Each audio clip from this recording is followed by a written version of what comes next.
वास्तव में बंधुओं, हम लोग उतनी देर ही जीवित रहते हैं जितनी देर ठाकुर जी के सत्संग में रहे। बाकी तो हमारी स्थिति मरणासन व्यक्ति की जैसी है। हम लोग जी ही उतना ही समय रहे हैं जितना समय हम श्री जी, ठाकुर जी और श्री गुरुदेव भगवान की सन्निधि में होते हैं। बाकी ठाकुर जी के अलावा जो जी रहे हैं वो जीना कैसा है?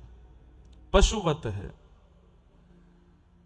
पशुओं की जो दिनचर्या होती है वैसी हमारी दिनचर्या है। खाना पीना सोना, परिवार वर्धन करना, बस यही पशु करते हैं। हम में और पशुओं में केवल एक अंतर है, क्या? हम कथा सुन सकते हैं, वो नहीं सुन सकते।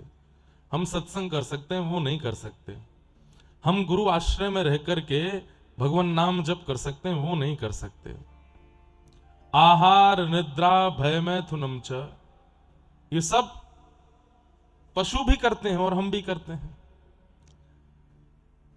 हम भी आहार के लिए दिन भर सुबह से निकल जाते हैं।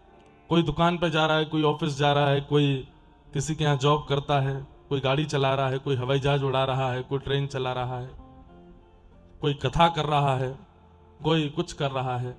सब सुबह से ही प्रारंभ कर देते हैं। क्यों? आहार के लिए, भोजन मिले हमें। पशु भी तो यही करते हैं। आपके तो पास में जंगल है, सुबह से ही निकल जाते हैं भोजन के लिए।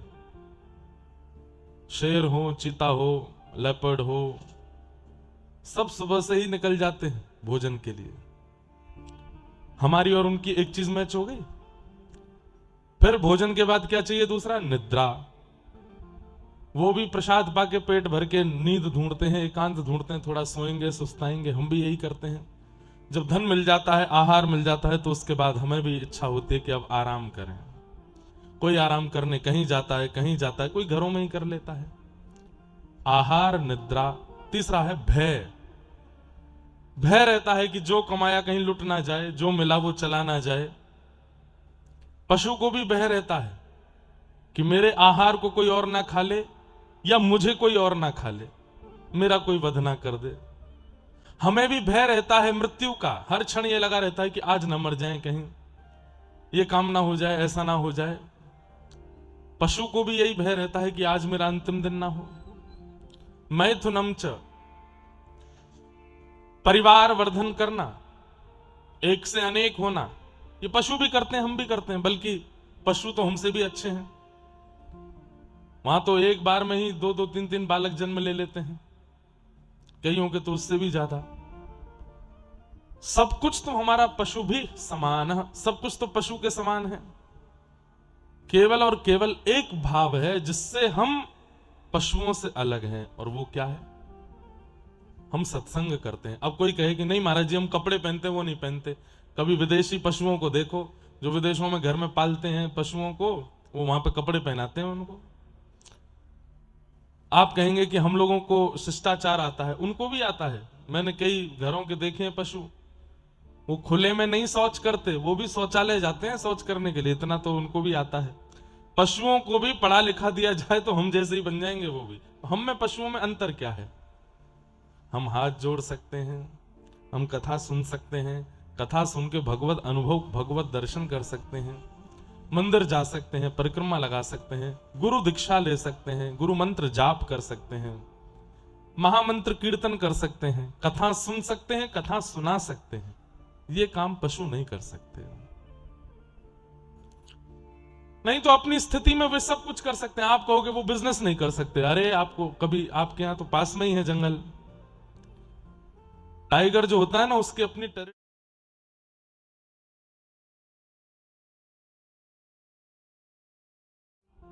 पर, और वहां लघु शंका कर देता है। दूसरा टाइगर अगर वहां आएगा तो गंध से पहचान जाएगा कि मेरी टेरिटरी नहीं है, ये किसी और का साम्राज्य है। यदि मैंने इसमें प्रवेश किया तो वो मुझे मार देगा। उनकी भी प्रॉपर्टी होती है, उनका भी वर्चस्व होता है, उनका भी वैभव होता है, उनका भी अपने अपने तरीके का बिजनेस होता है।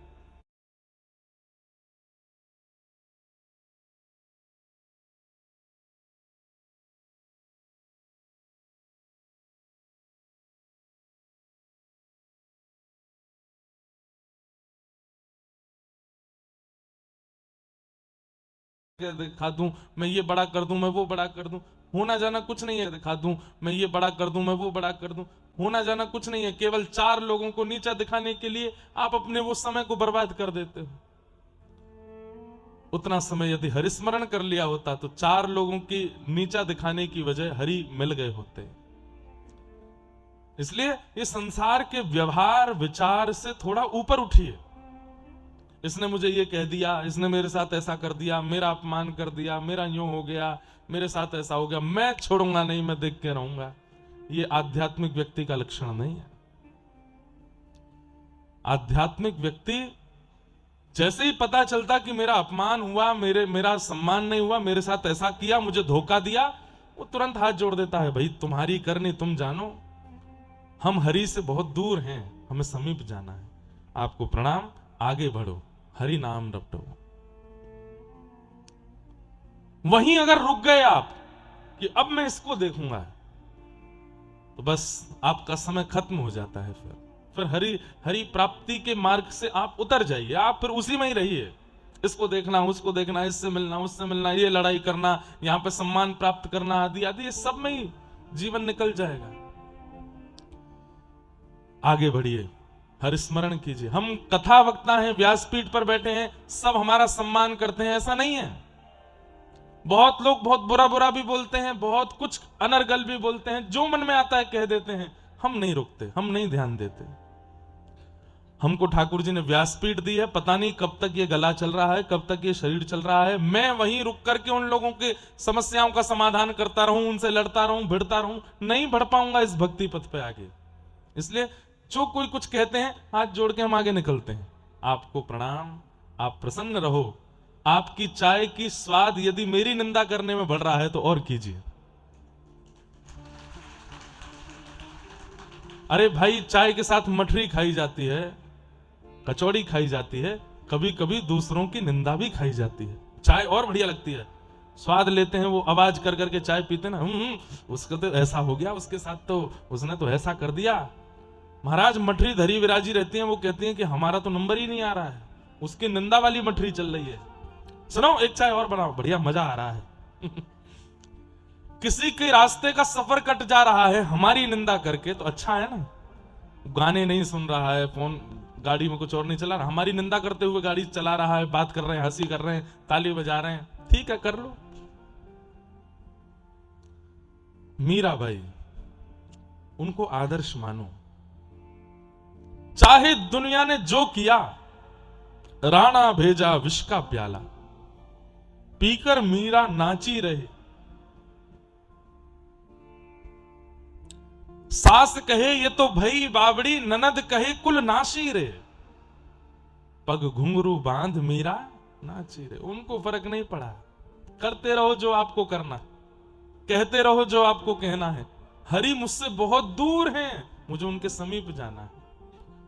रास्ते में ब्रेकर आए और ब्रेकर देखते ही आप गाड़ी रोक लो, और फिर उसके बाद ब्रेकर नापो कितना ऊंचा है, मेरी गाड़ी में लग तो नहीं जाएगी, मैं धीरे से चढ़ा के देखूं, फिर नीचे लूं, नीचे ईंट लगाऊं। अरे तो फिर रास्ता कवर कैसे करोगे अगर हर ब्रेकर को ऐसे गिनते हुए चलोगे। क्या करो, थोड़ा सा ब्रेक लगाओ, गाड़ी धीमी करो, धीमे से ब्रेकर से निकालो, लग जाए तो चिंता मत करो, आगे बढ़ो, गंतव्य पे पहुंचना है। वेग, ब्रेक क्या है हमारे जीवन में? वाचो वेगम मनसः क्रोध वेगम, ये कुछ ब्रेकर्स हैं। कुछ ब्रेकर्स ऐसे आते हैं, वहां पे आपको अपनी गाड़ी को थोड़ा ब्रेक देना पड़ता, थोड़ा, पूरा नहीं। पहला वाचो वेगम, वाणी का वेग। लूली बाई सबसे खतरनाक है। हमारे जीवन को बिगाड़ना, संवारना सब कुछ एक के हाथ में है, हमारी जीव के हाथ में। हमारी पूरी बायोग्राफी सामने वाले को पता चल जाती है हमारे 10 मिनट के उद्बोधन से। हम कैसे शब्दों का प्रयोग कर रहे हैं, कितने ऊंचे स्वर का प्रयोग कर रहे हैं, किस प्रकार से किस बात को कैसे कह रहे हैं, हमारी वाणी से पता चल जाता है। व्यक्ति को ज्यादा जांच करने की आवश्यकता नहीं, आपकी वाणी बता देती है कि आप कैसे हो। इसलिए इस पर थोड़ा कंट्रोल रखो। कम बोला कीजिए, कम बोला कीजिए। ये हमारे सूत्र हैं, लिख लीजिएगा। आज के बाद कल से थोड़ा वार्तालाप थोड़ी कम करो। किसके घर में क्या हुआ, किसने क्या किया, सब जगह सुनना बोलना क्यों जरूरी है?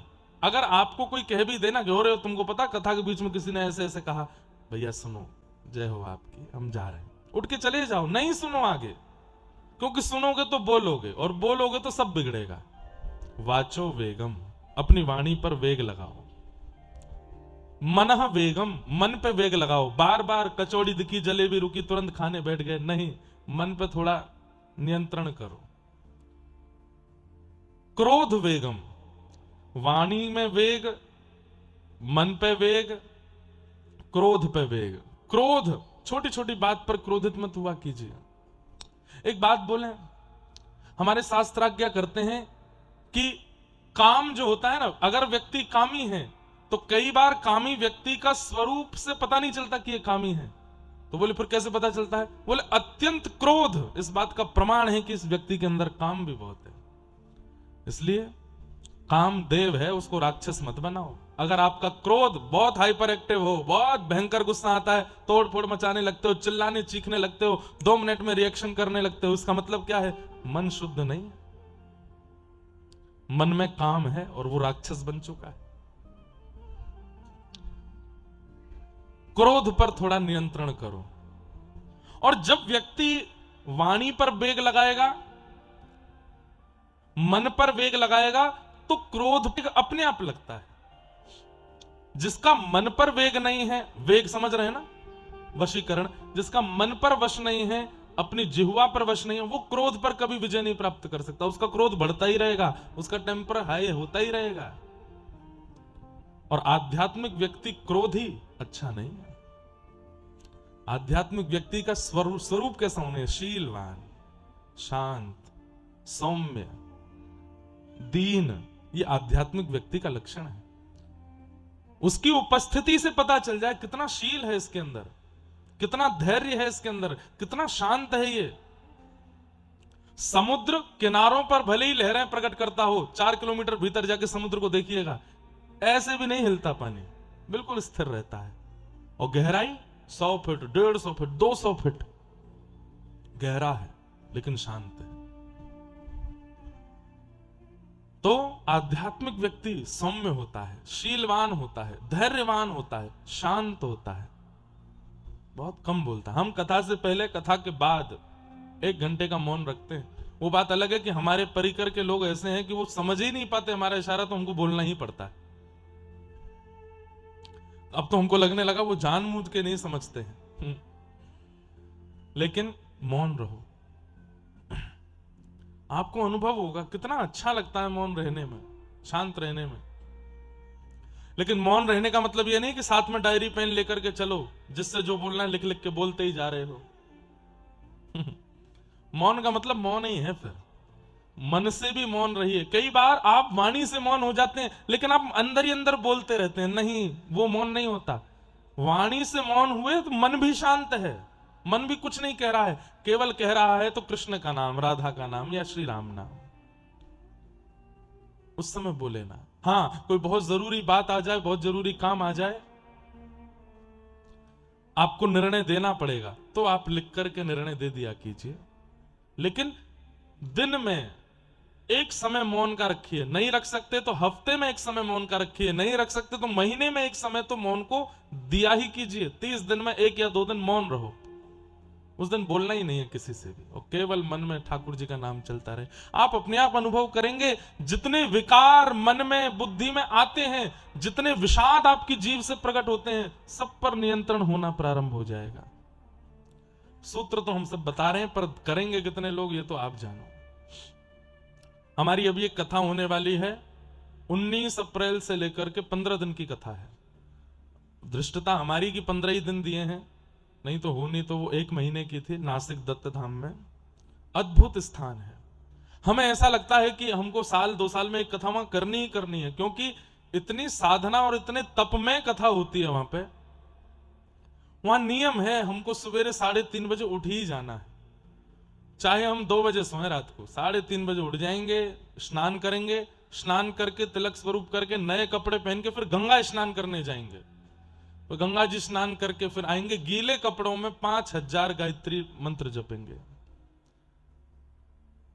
5:30 बजे बैठते हैं, 10:30 बजे उठते हैं मंत्र से, और केवल एक दिया जलता है कमरे में और कुछ नहीं। किसी का स्पर्श नहीं कर सकते, कोई हमें छू नहीं सकता, हम किसी को नहीं छू सकते, सिले हुए वस्त्र नहीं पहनेंगे, क्षोभ क्रिया कुछ करेंगे नहीं, बोल किसी से सकते नहीं, मौन रहेंगे। 10:30 बजे जब अपने जप से उठेंगे, फिर से स्नान करने गंगा जी जाएंगे। त्रिकाल स्नान है, सुबह दोपहर शाम। तो दोपहर का स्नान करेंगे, गंगा जी में बैठ करके जो 5000 मंत्र जपे हैं उन सब का फल गंगा जी को प्रदान करेंगे। गोदावरी जी हैं वहां पे, गोदावरी जी को प्रणाम करके फिर आएंगे, फिर कुछ पाएंगे 11 बजे भी कुछ पाएंगे। 11-12 बजे पाने के बाद, और वो पाया हुआ प्रसाद भी ब्राह्मण बनाएंगे अपने हाथ से, वैदिक ब्राह्मण, माताएं नहीं, वैदिक ब्राह्मण बनाएंगे। वेद मंत्र उच्चारण करते हुए प्रसाद बनाते हैं, वो पाना है। उसके बाद फिर 12 बजे से लेकर के 2-2:30 बजे तक या तो आराम करो या थोड़ी देर अध्ययन करो, और फिर 2:30 बजे मौन खुलेगा, सीधे व्यास मंच पे जाके कथा करेंगे। 6 बजे तक कथा करके फिर मौन हो जाएंगे।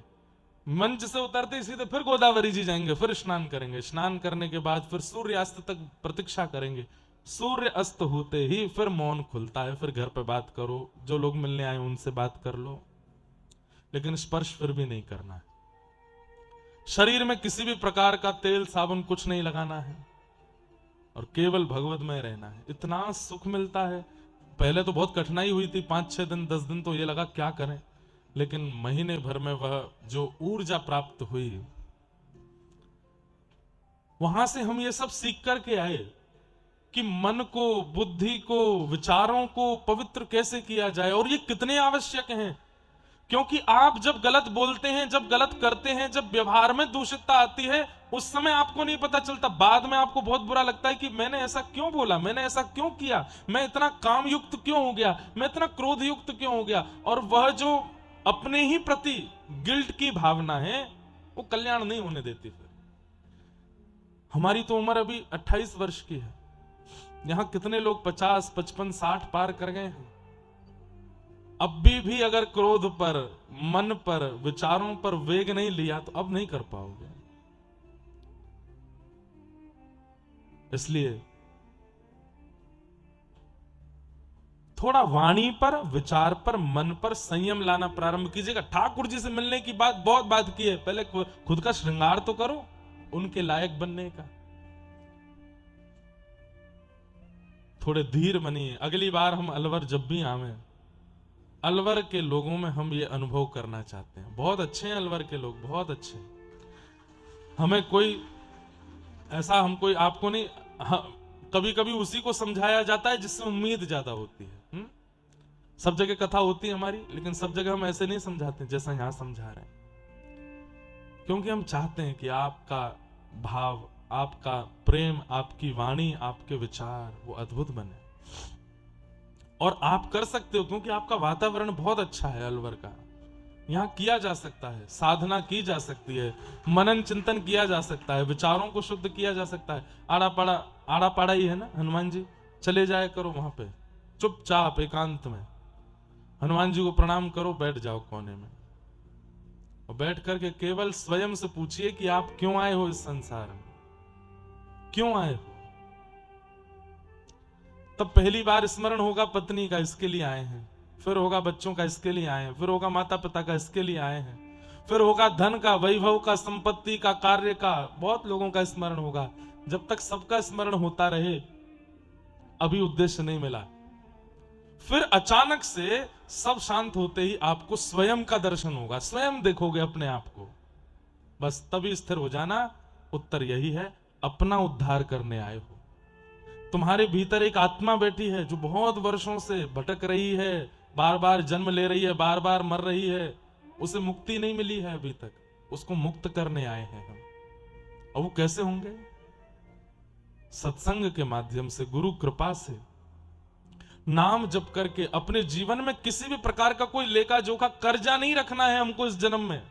हमारे पूर्व जन्म के बड़े कर्जे हैं, किसी के साथ बुरा किया, किसी के साथ भला किया, किसी के साथ दुष्कर्म किया, वो सारे कर्ज चुकाने आए हैं हम। इस जन्म में भी हमसे कोई कर्जा रह ना जाए, किसी के साथ बुरा होना जाए।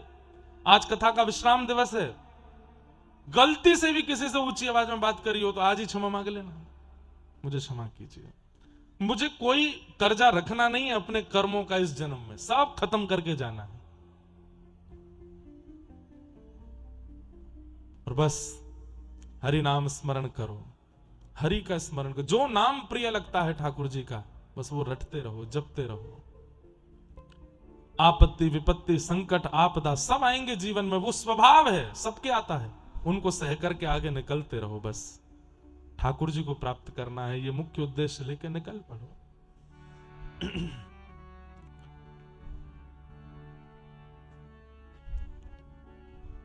कथा का आज विश्राम दिवस है और जिस समय कथा विश्राम होनी चाहिए थी उस समय तो शुरू हो रही है। 12 बजे हमको विश्राम करनी थी, हमारी 9 बजे का विमान है, रात्रि साउथ अफ्रीका जा रहे हैं, अभी वृंदावन भी जाना है। वहां पर 3 दिन का सत्र डरबन सिटी में है। साउथ अफ्रीका में भारतीय मूल निवासी बहुत कम है, अन्य विदेश के देशों के अलावा अमेरिका में बहुत है, कनाडा में बहुत है, ऑस्ट्रेलिया, न्यूजीलैंड, लंदन, सब जगह खूब है, पर साउथ अफ्रीका में बहुत कम भारतीय मूल निवासी हैं। बिल्कुल दक्षिण में जाकर के पड़ता है, तो वहां बहुत कम है और हिंदी बहुत कम समझते हैं। जो मूल निवासी वहां भारतीय रहते भी हैं, वो हैं जो वर्षों पहले चले गए। अब ज्यादा भारतीय लोग अफ्रीका, साउथ अफ्रीका जाते भी नहीं, तो चंद लोग हैं वहां पर, उनके बीच में कुछ सत्संग चर्चा है, उसके लिए जाना है। फिर 2 अप्रैल से हमारी कथा श्री राम लला के चरणों में श्री अयोध्या धाम में प्रारंभ होगी। जिनके भी हृदय में आने की भावना हो, श्री राम लला के दर्शन करने आना और वहीं पर भागवत की कथा होगी, उसको श्रवण कर जाना।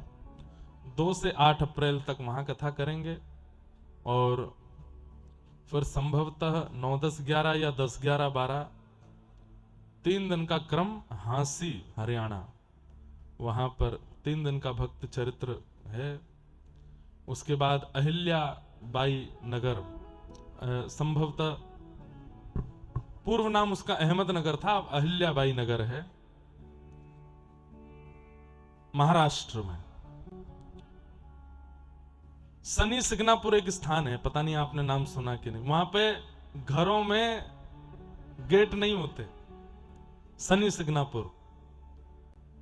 सिग्नापुर के पास में है अहिल्या बाई नगर। वहां मैं बहुत छोटा सा था, तब पिताजी की कथा हुई थी, तब गया था वहां। अब हमारी कथा है, वहां जा रहे हैं। महाराष्ट्र की भूमि है, इतना सुख मिलता है महाराष्ट्र में, हमको कथा करने में बहुत आनंद आता है, क्योंकि मराठी लोग जो कथा में आते हैं ना, इतने भाव से कथा सुनते हैं। और फिर पंढरीनाथ भगवान के भक्तों के चरित्र, श्री विठल रखुमाई के भक्तों के चरित्र, श्री तुकाराम जी महाराज, नामदेव जी महाराज, ज्ञानेश्वर माउली, सक्कू बाई, जना बाई, इतने अद्भुत अद्भुत चरित्र हैं, उनको कहने में बहुत सुख मिलता है। उसके बाद फिर 19 अप्रैल से नासिक में कथा है, फिर बंबई में कथा है, फिर लंदन में कथा है, उसके बाद नेपाल के मुक्तिनाथ में कथा है। जैसे हमारे भारत में बद्रीनाथ है, ऐसे ही नेपाल में श्री मुक्तिनाथ है। बद्रीनाथ से भी ऊंचाई पर है मुक्तिनाथ, जहां शालिग्राम भगवान प्रकट होते हैं। दामोदर कुंड से थोड़ी नीचाई पर ही श्री मुक्तिनाथ भगवान का मंदिर है, पहाड़ों पर ऊपर है। जाना थोड़ा दुर्गम भी है, लेकिन साहसी लोग चले जाते हैं वहां। अभी तक केवल 2 या 3 भागवत की कथा हुई है, 4थी भागवत कथा हमारी होने जा रही है। आगामी कब से है भैया, कोई डेट पता है क्या? हैं?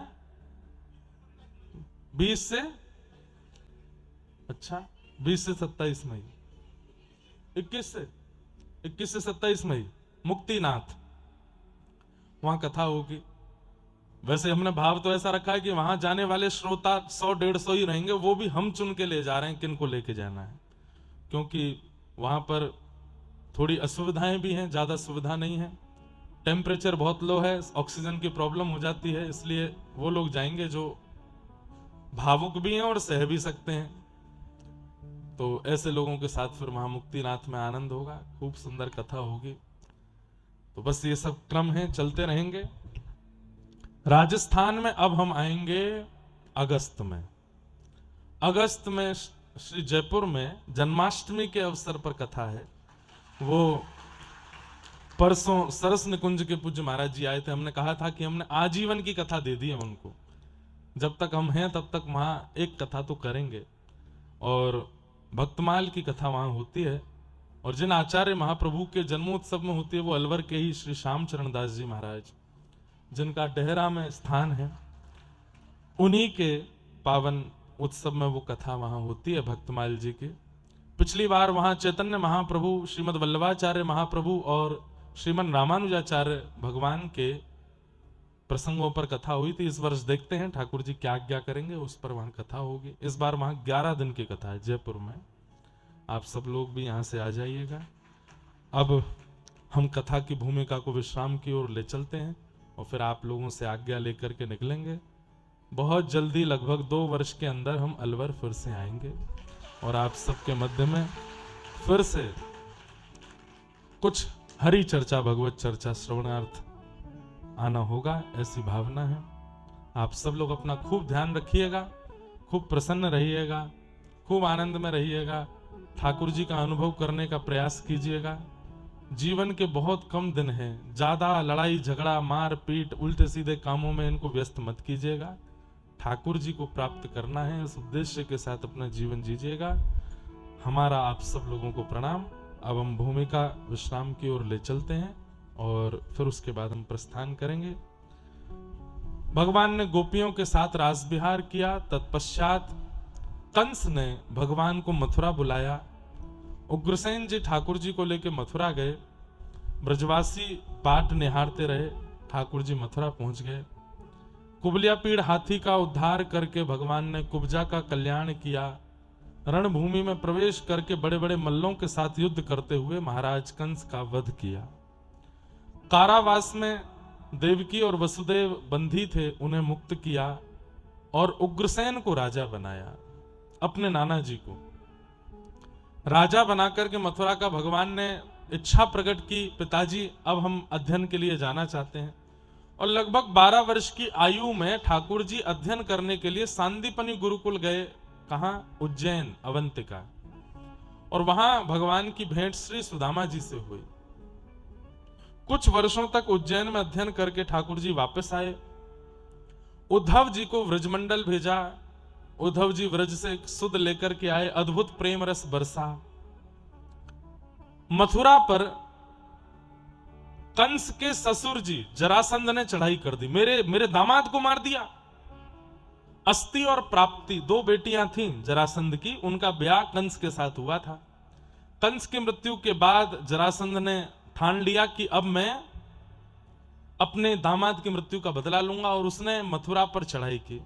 भगवान ने पूरी सेना खत्म कर दी, अकेले जरासंध को छोड़ दिया। सोचिए, इतनी बड़ी सेना लेकर के गया, सबको मार दिया, अकेला जरासंध बचा। भगवान ने उसको छोड़ दिया, बोले जाओ। अब तो लौट करके गया। 17 बार उसने चढ़ाई की, 17 बार भगवान सेना खत्म कर देते, उसको छोड़ देते। 18वीं बार ब्राह्मणों की सेना लेकर के जब आया, या ब्राह्मणों को अनुष्ठान पर बिठा करके आया, तब ठाकुर जी बोले ब्राह्मणों का वध नहीं करेंगे हम। और विश्वकर्मा को आज्ञा करके भगवान ने कहा नई नगरी का निर्माण करो, अब मथुरा छोड़ेंगे हम। समुद्र के बीचों बीच नई नगरी द्वारिका का निर्माण किया गया और ठाकुर जी रणभूमि से भागे, रण छोड़ करके भागे, इसलिए नाम पड़ा श्री रणछोड़ राय भगवान। बोलो रणछोड़ राय भगवान की। रण छोड़ करके ठाकुर जी द्वारिका में विराजे। बोलो द्वारिकाधीश की। रेवत राजा की पौत्री रेवती के साथ में बलराम जी का विवाह हुआ। कौंडन्यपुर के राजा भीष्मक की पुत्री रुक्मणी जी के साथ में श्री द्वारिकाधीश का विवाह हुआ। बोलो रुक्मणी रमण भगवान की। भगवान का प्रमुख विवाह श्री रुक्मणी जी के साथ हुआ। तत्पश्चात भगवान के 8 प्रमुख विवाह बताए गए, जिसमें दूसरा विवाह भगवान का जाम्बती के साथ, तीसरा सत्यभामा और चौथा वृंदावन की रस रानी श्री यमुना महारानी के साथ, कालिंदी के साथ में हुआ। इस प्रकार भगवान के 8 प्रमुख विवाह हुए। तभी भगवान को एक खबर मिली कि एक भौमासुर नाम का राक्षस है, जिसने 16,100 राजकुमारियों को बंदी बना रखा है। भगवान ने भौमासुर का वध करके 16,100 राजकुमारियों को वहां से मुक्त किया। उन सबने ठाकुर जी से प्रार्थना की कि नाथ अब हमें स्वीकार कौन करेगा, हमारे से विवाह तो कोई करेगा नहीं, और परिवार के लोग स्वीकार कर भी लेंगे तो जीवन भर केवल ताना जैसा ही देते रहेंगे, हमारे प्रति दृष्टि शुद्ध नहीं रखेंगे। कृपा करके अब आप ही बताइए हम क्या करें, प्राण त्याग दें? ठाकुर जी बोले बिल्कुल प्राण त्यागने की आवश्यकता नहीं, अगर आपको लगता है कि आपको कोई स्वीकार नहीं करेगा तो हम स्वीकार करते हैं। 16,100 राजकुमारियों से 16,100 रूप प्रकट करके ठाकुर जी ने विवाह किया।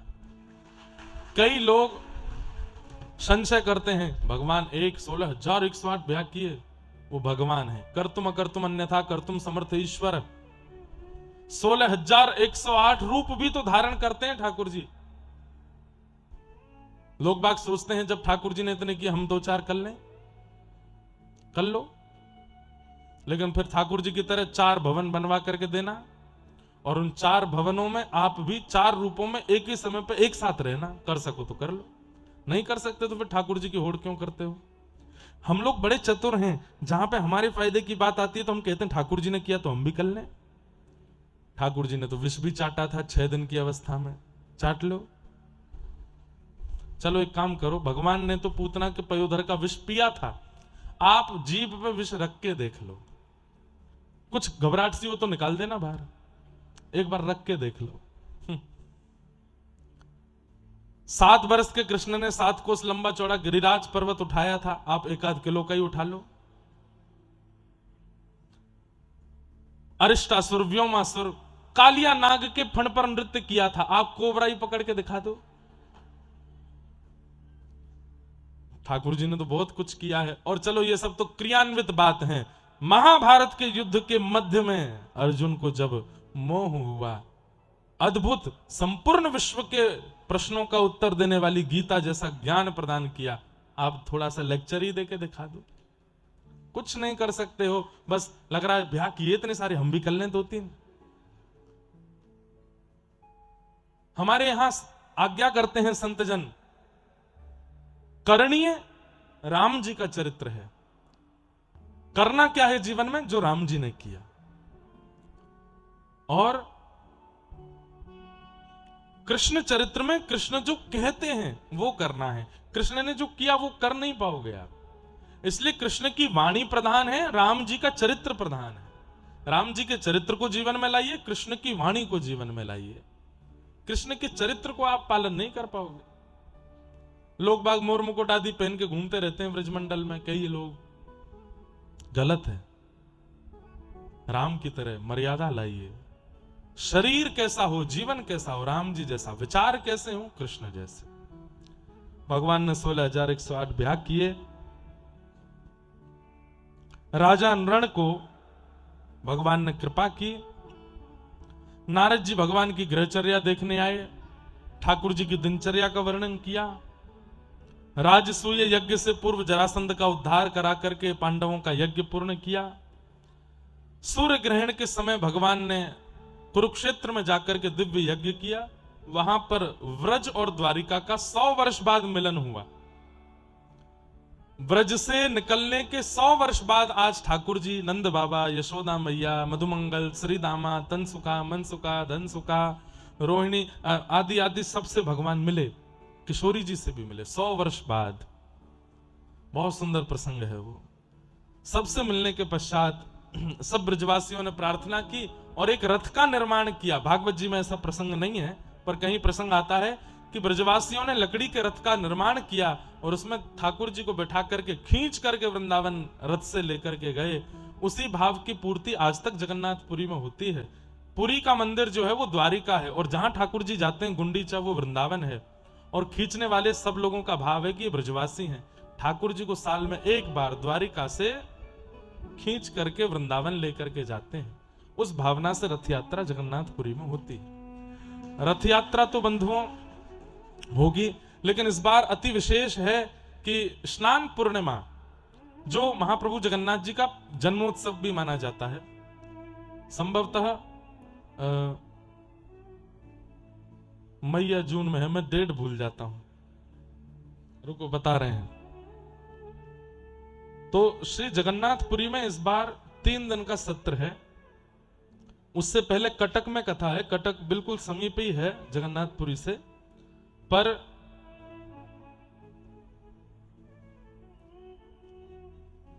20 से 26 जून कथा है कटक उड़ीसा में, जो कि आधा घंटे की दूरी पर है जगन्नाथपुरी से। और फिर 27, 28, 29 और 30 ये 4 दिन का क्रम जगन्नाथपुरी में है। तो वो गुरु शिष्य मिलन महोत्सव, लेकिन उसमें ऐसा है कि सुबह के सत्र में सारे शिष्य जिन्होंने व्यासपीठ से दीक्षा ली है वे लोग रहेंगे, उनके अलावा और कोई नहीं आएगा।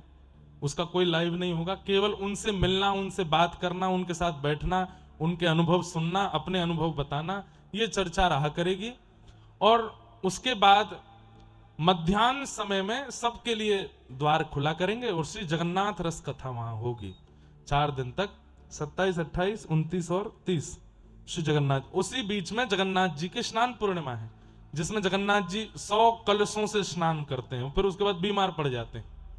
तो स्नान पूर्णिमा का उत्सव सबके साथ दर्शन करेंगे। और प्यारे गिरधर लाल जी की भी स्नान पूर्णिमा। हाँ, आप जगन्नाथ जी लाई हो, ये बहन जी जगन्नाथ जी लाई हैं, कोई इनसे लेके दे दो। महाप्रभु जगन्नाथ जी रोज आते हैं कथा में, किसी ना किसी के द्वारा नित्य आते हैं कथा में, ऐसे महाप्रभु जगन्नाथ। तो ये भी बहुत अद्भुत 27 से 30 जून तक 3-4 दिन का, अगर आप लोगों को लगे तो बना लेना जगन्नाथपुरी में, बड़ा आनंद आएगा। गर्मी तो रहेगी, लेकिन वहां व्यवस्था पूरी ऐसी पंडाल वगैरह बन रहा है ताकि सबको सुख मिले बैठने में, और आनंद लेंगे महाप्रभु जी के दर्शन का। इस प्रकार भगवान की वहां की लीला हुई। सुदामा नाम के सखा भगवान से मिलने के लिए द्वारिका गए। ठाकुर जी ने उनके चरण धोकर के खूब मंगल में स्वागत किया और श्री सुदामा जी को सर्वस्व प्रदान कर दिया। तत्पश्चात भगवान अपने समस्त पुत्रों को ज्ञानोपदेश करते रहते हैं कि मैं भले ही भगवान हूं, तुम सब मेरी संतान हो, लेकिन इतना होने के बाद भी संतों का अपमान मत करना, नहीं तो मैं भगवान होके भी नहीं बचाऊंगा। और मैं तुमसे निवेदन करना चाहता हूं, सब यदुवंशी मेरी बात सुनो। ठाकुर जी आज्ञा करते हैं कि मैं भले ही भगवान हूं और तुम सब मेरा परिवार हो, लेकिन सत्संग किया करो, कथाओं में जाया करो। लेकिन भगवान के समस्त वंशधरों ने सोचा, जब भगवान हमारे रिश्तेदार ही हैं तो हमको कथा सुनने की आवश्यकता क्यों है।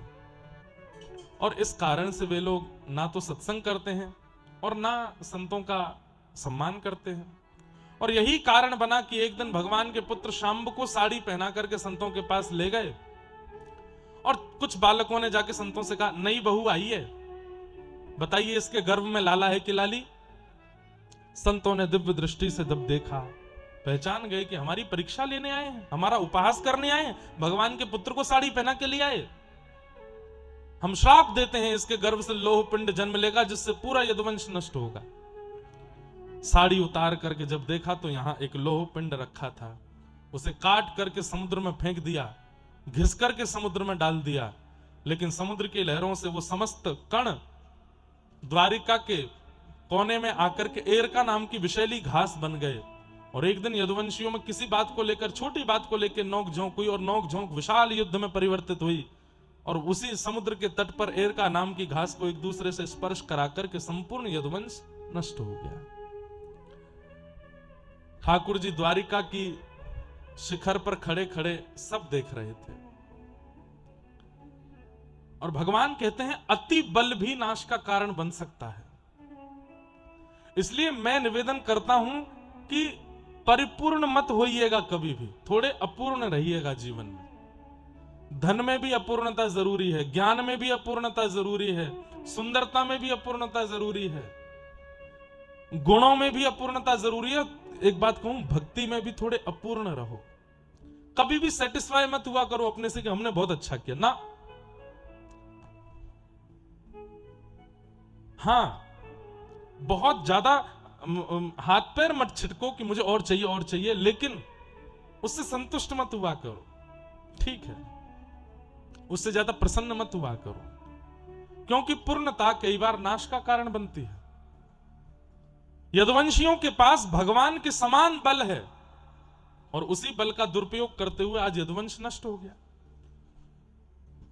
दाऊ दादा ने ठाकुर जी से कहा कि अब मुझे भी आज्ञा दो। ठाकुर जी ने आज्ञा दी और शेष नाग का रूप धारण करके वे भी क्षीर सागर में प्रवेश कर गए। बोल बलराम जी महाराज की। भगवान एक वृक्ष के नीचे जाकर के लेटे थे, अपनी संपूर्ण लीला का चिंतन कर रहे थे, तभी एक भेलिया ने उनके पैर पर बाण मार दिया। भेलिया ने आकर के देखा, बोले मैंने समझा कोई जीव होगा। ठाकुर जी बोले सब मेरी इच्छा से हो रहा है, चिंता मत करो, जाओ वैकुंठ जाओ। ठाकुर जी अपनी लीला विश्राम करने की उपस्थिति में आए। बहुत सुंदर प्रसंग है ये भी।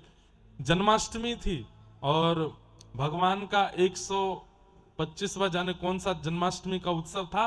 सब देवता आए थे द्वारिका और सबने आके ठाकुर जी से कहा, नाथ जिस कार्य के लिए आप भूमि पर आए वो तो हो गया, अब वापस चलिए ना। ठाकुर जी बोले अब हम योजना बना के आ रहे हैं। कुछ दिन बाद ही ये घटना हुई। भगवान उद्धव, मैत्रेय मुनि आदि आदि कुछ विशिष्ट जनों के साथ बैठे हैं और अपने जीवन के, अपने संपूर्ण लीला के संवरण से पूर्व भगवान ने ज्ञान उपदेश किया। इसी को भागवत धर्म कहते हैं। और ठाकुर जी ने बहुत कुछ बताया यहां पर, लेकिन दो बातें विशेष रूप से मैं कह देता हूं और उसके बाद हम कथा विश्राम करेंगे। ठाकुर जी क्या कहते हैं? सबसे पहली बात भगवान निवेदन करते हुए कह रहे हैं कि कायेन वाचा मनसेन्द्रियैर्वा बुद्ध्यात्मना भानुषित स्वभावात् करोमि यत् सकलं परस्मै नारायणायेति समर्पयेत्। कवि नाम के योगेश्वर इस बात को कह रहे हैं, अपनी काया से, मन से, वचन से, काया किसको कहते हैं? शरीर को। अपनी काया से, मन से, वचन से, बुद्धि से हमने जो कुछ भी किया सब कुछ ठाकुर जी को अर्पित कर दो। अपने पास उस पुण्य को मत रखिए। हमने जो भी कुछ अच्छा किया सब ठाकुर जी को, और जो भी अपराध किया वो हमारा, वो हम सहेंगे। ये एक भक्त का स्वरूप होना चाहिए। कायेन वाचा मनसेन्द्रियैर्वा बुद्ध्यात्मना वा नुषित स्वभावात् करोमि यत् सकलम परस्मै नारायणायेति समर्पयेत्। एक बूढ़ी माता जी कथा सुन करके गई। उन्होंने सुन लिया कि व्यास जी कह रहे जो भी करो सब ठाकुर जी को अर्पित। अगले दिन सवेरे गई और घर में झाड़ू लगाने लगी। झाड़ू लगा के सारा कूड़ा इकट्ठा किया और बाहर जाकर के बोली नारायणायेति समर्पयामि। नारद जी ने देख लिया। नारद जी बोले अरे मैया ये क्या कर रही हो? ठाकुर जी को फूल चढ़ाते हैं, पुष्प चढ़ाते हैं, नैवेद्य चढ़ाते हैं, भोग चढ़ाते हैं, तुम कूड़ा चढ़ा रही हो। भैंस हो गई नारद जी की और उसकी। उसने और कूड़ा इकट्ठा किया, फिर से नारद जी के सामने बोली नारायणायेति समर्पण। हमारे गुरु जी से बड़े हो क्या? गुरु जी कथा में कह रहे थे शरीर से, वचन से, मन से जो भी करो सब ठाकुर जी को चढ़ाओ। नारद जी को क्रोध आ गया तो नारद जी ने थोड़ा सा उनको प्रसाद दे दिया। गाल पे हाथ रख के बोली ये भी नारायणायेति समर्पयामि, ये भी ठाकुर जी को अर्पित। नारद जी महाराज बोले रुक जा, मैं अभी ठाकुर जी शिकायत करता हूं। वैकुंठ जाकर के देखा तो ठाकुर जी ऐसे बैठे थे। नारद जी बोले क्या हो गया? नारायणायेति समर्पयामि। तो नारद जी बोले भगवान ये इसका स्वरूप क्या है? तब भगवान भक्तमाल जी में कहते हैं भक्त भक्त भक्त भक्ति भगवंत गुरु चतुर नाम वपु एक। भक्त, भक्ति, भगवान और गुरु ये चार अलग रूप हैं, लेकिन इनका वपु एक ही है।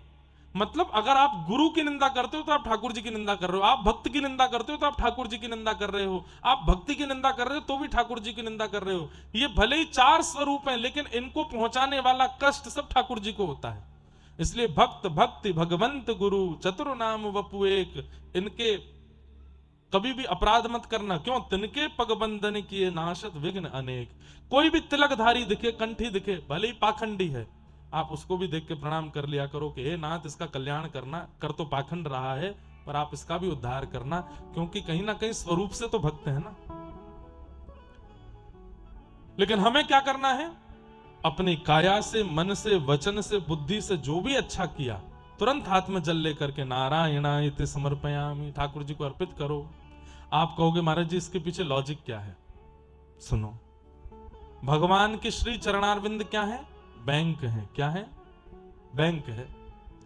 हम जितने भी पुण्य करते हैं उन पुण्यों को कहीं जमा नहीं करते, इसलिए वो पुण्य खर्च हो जाते हैं। जैसे गंगा स्नान किया, पुण्य मिला, और जैसे ही आप वापस अलवर आए तो अलवर में किसी ने आपका सम्मान कर दिया, तो वो पुण्य जो था वो खत्म हो गया। सम्मान से, यश से, वैभव से, प्रसन्नता से, ये सब पुण्य को घटाने के स्वरूप हैं। कोई आपका बहुत यश गावे, कोई आपका बहुत सम्मान करे, कोई आपका बहुत जो है क्या कहते हैं अच्छा अच्छा आपके बारे में बोल रहा है, तो इसका मतलब कि पुण्य घट रहे हैं, पुण्य के बदले अच्छाई मिलती है। और कोई आपका अपमान कर रहा है, आपको गाली दे रहा है, आपके बारे में गलत बोल रहा है, इसका मतलब आपके पाप घट रहे हैं। आज घर जाके जो भी आपके प्रेमी उनसे कहना, एक गाली दे दो हमको, क्यों? पाप खतेंगे। और कोई बहुत सम्मान करे तो ऐसे कर लिया करो, पुण्य बने रहने दो। लेकिन कब तक बचाओ? ऐसे बचेगा नहीं तो क्या करो?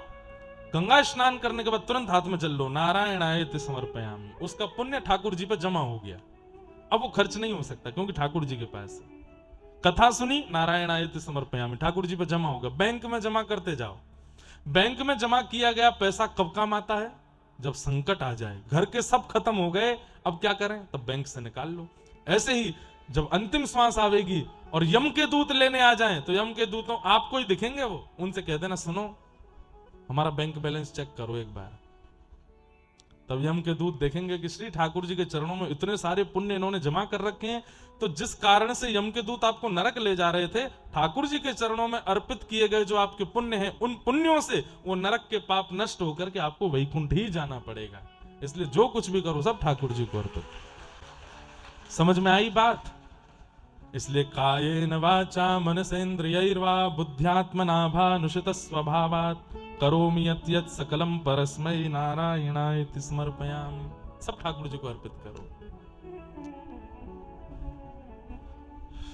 दूसरी बात, करेंगे कितने लोग ये मैं नहीं जानता, मेरा काम बताने का है।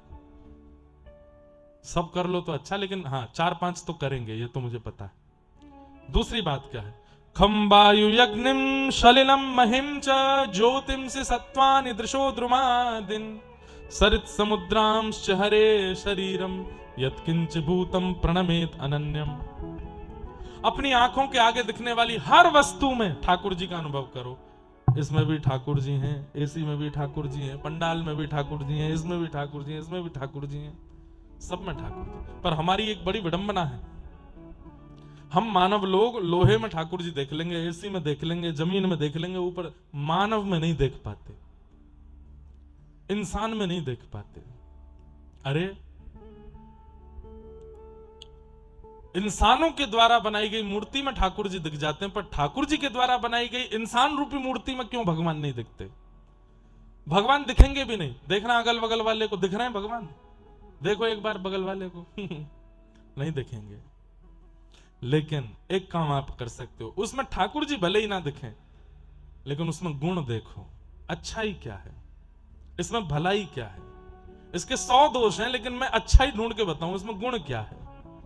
ये गुण देखते देखते देखते देखते देखते देखते एक समय ऐसा आएगा, आपको इतने गुण दिखने लगेंगे कि वो गुणवान युक्त होकर के एक दिन उसी में ठाकुर जी दिख जाएंगे आपको।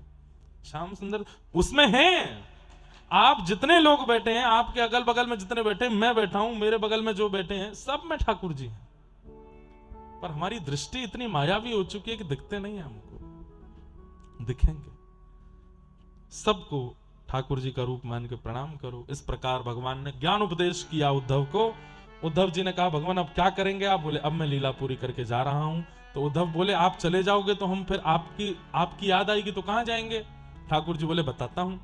भगवान एक दिव्य ज्योति में परिवर्तित होकर आकाश में 7 बार भ्रमण किए और तिरोधाय प्रविष्टो यम श्रीमद भागवतार नवम।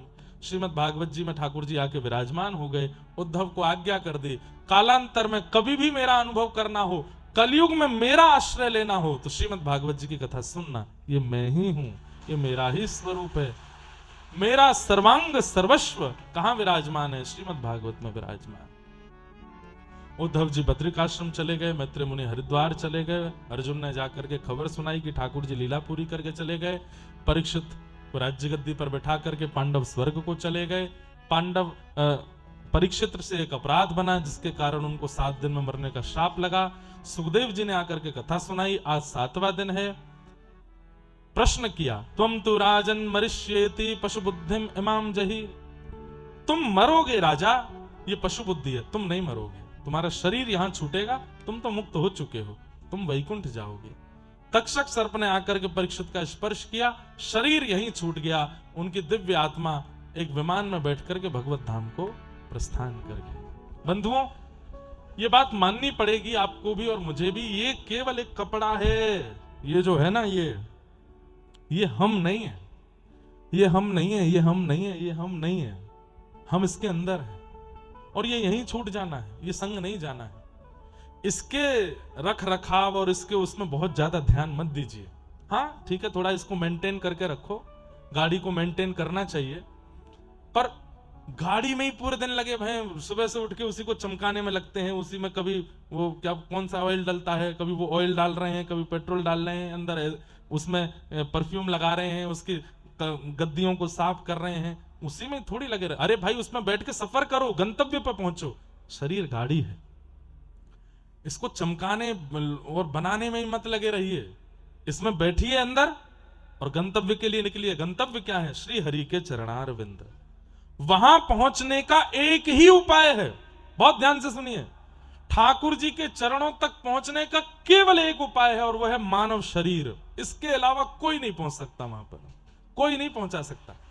ये बहुत दूषित है, ये बहुत नारकीय है, पर एकमात्र ये शरीर ये है जो ठाकुर जी तक पहुंचा सकता है।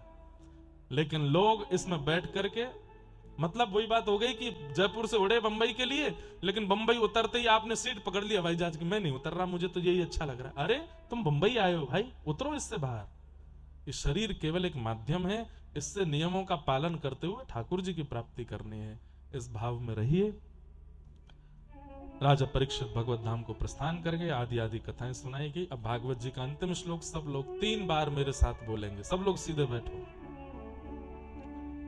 भवे भवे यथा भक्ति, भवे भवे यथा भक्ति, पादयोस्तव जायते, पादयोस्तव जायते, तथा कुरुष्व देवेश, तथा कुरुष्व देवेश, नाथस्त्वं नो यतः प्रभो, नाथस्त्वं नो यतः प्रभो, नाम संकीर्तनं यस्य, नाम संकीर्तनं यस्य, सर्वपाप प्रणाशनो, सर्वपाप प्रणाशनं, प्रणामो दुःख समनः, नामो दुःख समनः, तं नमामि हरिं परम्। नमामि हरिं परम्, नाम संकीर्तनं यस्य, नाम संकीर्तनं यस्य, सर्वपाप प्रणाशनं, सर्वपाप प्रणाशनं, प्रणामो दुःख समनः, नामो दुःख समनः, तं नमामि हरिं परम्। नमामि हरिं परम्, नाम संकीर्तनं यस्य, नाम संकीर्तनं यस्य, सर्वपाप प्रणाशनं, सर्वपाप प्रणाशनं, प्रणामो दुःख समनः, नामो दुःख समनः, तं नमामि हरिं परम्। नमामि हरिं परम्। जिन भगवान का नाम संकीर्तन इस संसार में समस्त प्रकार के पापों को नाश करने की योग्यता रखता है, ऐसे प्रभु के नाम को हम बारंबार प्रणाम करते हैं, बारंबार वंदन करते हैं। हरे कृष्ण हरे कृष्ण हरे कृष्ण, कृष्ण कृष्ण हरे हरे, कृष्ण कृष्ण हरे हरे, हरे राम हरे राम, हरे राम हरे राम, राम राम हरे हरे, राम राम हरे हरे, हरे कृष्ण हरे कृष्ण, हरे कृष्ण हरे कृष्ण, कृष्ण कृष्ण हरे हरे, कृष्ण कृष्ण हरे हरे, हरे राम हरे राम, हरे राम हरे राम, राम राम हरे हरे। राम राम हरे, जय जय श्री राधे, जय जय श्री राधे, जय जय श्री राम। बोल वृंदावन बिहारी लाल, श्री राधा रमण लाल की, श्री राधा वल्लभ लाल की, श्री राधा गिरधर लाल की। खाटू नरेश की, जय। सब संतन की, जय। सब भक्तन की, जय। सब विप्रन की, जय। अलवर की भागवत कथा की जय। जय जय श्री राम। नमः पार्वती पते हर हर महादेव। पूछरी के लौटा की हु हु प्यारे। क्या बात है बंसी वारेश। आज की ये भागवत की कथा यहाँ विश्राम होती है। आप सब अलवर वासियों को हम बारंबार प्रणाम करते हैं। अपनी वाणी से, कर्म से या किसी भी प्रकार की क्रिया से आपको क्षोभ हुआ तो हम क्षमा मांगते हैं। पुनः मिलेंगे बहुत जल्दी। सबको बारंबार प्रणाम। श्यामा हृदय कमल सो प्रगट्यो, श्यामा हृदय कमल सो प्रगट्यो, हे श्यामा हृदय कमल सो प्रगट्यो, श्यामा हृदय कमल सो प्रगट्यो, और श्याम हृदय को वृंदावन प्यारो वृंदावन, प्यारो वृंदावन, हे श्री वृंदावन मेरो वृंदावन, प्यारो वृंदावन, सब सुख सागर रूप उजागर रहे वृंदावन धाम। सब सुख सागर रूप उजागर, हे रूप गोस्वामी प्रकट कियो जहां, रूप गोस्वामी प्रकट कियो, श्री रूप गोस्वामी प्रकट कियो जहां। रूप गोस्वामी प्रकट कियो, राधा गोविंद रूप निधान, वृंदावन मेरो वृंदावन, वृंदावन मेरो वृंदावन, हे श्री वृंदावन प्यारो वृंदावन। हे वृंदावन प्यारो वृंदावन, रूप गोस्वामी प्रकट कियो जहां, रूप गोस्वामी प्रकट कियो, राधा गोविंद रूप निधान, वृंदावन मेरो वृंदावन, वृंदावन मेरो वृंदावन, हे श्री वृंदावन प्यारो वृंदावन। वृंदावन प्यारो वृंदावन, श्री गोपाल भट्ट जो की हृदय वेदना प्रगटो शालिग्राम, गोपाल भट्ट जो की हृदय वेदना प्रगटो शालिग्राम,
सुंदर श्री यमुने महारानी की जय पूछरी के लौटा की ओ प्यारे, क्या बात है बंसी वारे, शाबाश।